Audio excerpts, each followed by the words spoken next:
आज हम दिखाएंगे ट्रैक्टर कैसे सर्विसिंग करते हैं, बेसिक सर्विसिंग कैसे करते हैं। ट्रैक्टर केमिति तो सर्विसिंग करिबा ये आपण माने देखंतु। मॉडल नंबर प्रथमे जो इस ट्रैक्टर का ए ड्रेन नट को फर्गुसन खोलिबा, 241 और नीचे तापरे वाले सब हिस्से मोबिल का ड्रेन कला परे जो नोट होता है एठी ड्रेनेज बॉच नोट, लागि उसी थाए, को बॉच को खोलने के खोलिबा। बाद मोबिल मोबिल फिल्टर फिल्टर को यहाँ से निकालना है और तापरे यहाँ से एईटा को ऊपरी खोलिबा। हिस्सा वो जो पंप का एडा उसी को होची खोलना हमरो है। खोलने के बाद वहाँ भी थोड़ा आपको डीजल डालना चाहिए, पंप जब आप फिल्टर, सर्विसिंग करते हैं तो तापरे उसमें मोबिल लगता है। इनलेट एटा को तो खोलिबा। मोबिल इनलेट को भी खोल देते हैं जहाँ से मोबिल डालेंगे इंजन में, और यहाँ एयर क्लीनर को खोलते हैं।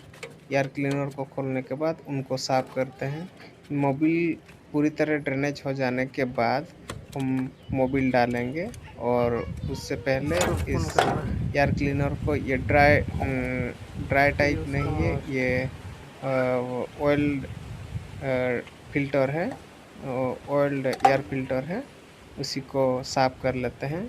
और उसके बाद साफ़ करने के बाद वहाँ भी एक 1 लीटर से 1.5 लीटर तक वो स्पेस के हिसाब से हम मोबिल डालेंगे। यही बेसिक ट्रैक्टर सर्विसिंग करने के बाद हम आप आराम से चला सकते हैं।